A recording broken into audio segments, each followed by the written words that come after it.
A gente vai entrar agora numa história relacionada a Eduardo Bolsonaro, e aí eu queria até aproveitar aqui a presença do Dr. Marlon Reis, que já falou bastante sobre essa história do Eduardo Bolsonaro e que até agora não teve uma resposta, né, Dr. Marlon? Tá demorando demais isso em relação ao Eduardo Bolsonaro e a atuação dele lá nos Estados Unidos? É, Fabíola, hoje eu tenho uma posição mais, do ponto de vista jurídico, mais tranquila, mais Claro, concreta em relação ótimo. ao que deveria ser feito. O que acontece?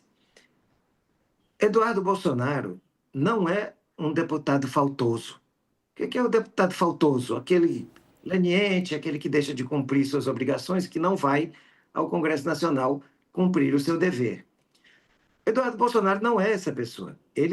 Há um dispositivo no regimento interno da Câmara, do Congresso Nacional, aliás, que estabelece que o parlamentar que pretender se ausentar do país tem que explicar os motivos da saída do país e estabelecer a data do retorno.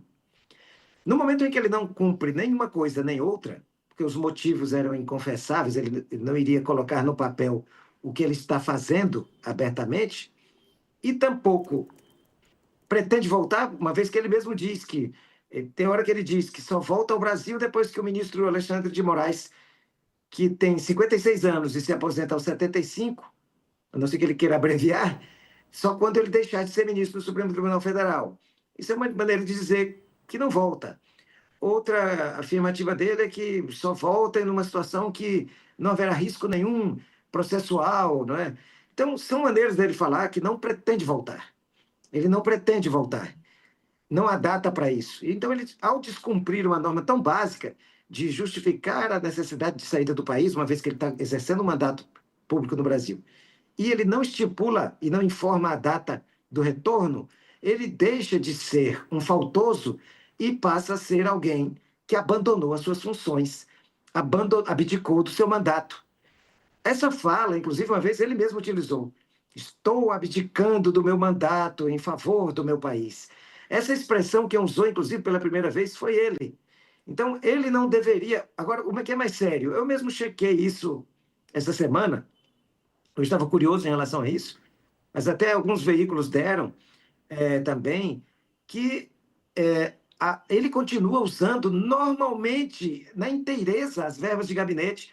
Ora, se ele não está exercendo o mandato, confessadamente fora do Brasil, cumprindo um papel contrário ao Brasil, com que ele está gastando entre 232 mil e 233 mil por mês, todos os meses, desde que terminou o período de licença, fazendo aluguel de carros, aluguel de veículos, gastando as verbas de gabinete, além do recebimento do salário, além da possibilidade de apresentar emendas parlamentares aos milhões de reais.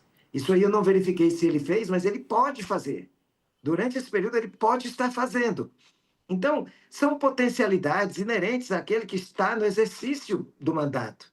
E, como eu disse, ele, na minha visão jurídica, não é um parlamentar faltoso. Ele é uma pessoa que está acolhida em situação de abandono de função. E, com isso, ele deveria ser tratado como tal, o que significa privá-lo dessas benesses e convocar o suplente para exercer o mandato, até porque esse é outro prejuízo que ele causa: a representação diminuída em um deputado, porque ao não formalizar a renúncia que ele de fato praticou, ele impede também a representação de estar em sua plenitude, deixando vaga uma cadeira no Congresso. Então, são muitos os argumentos que eu vejo para que a mesa do Congresso o trate não como faltoso, mas como alguém que abandonou a função e que as consequências legais disso sobrevenham com mais presteza e veemência.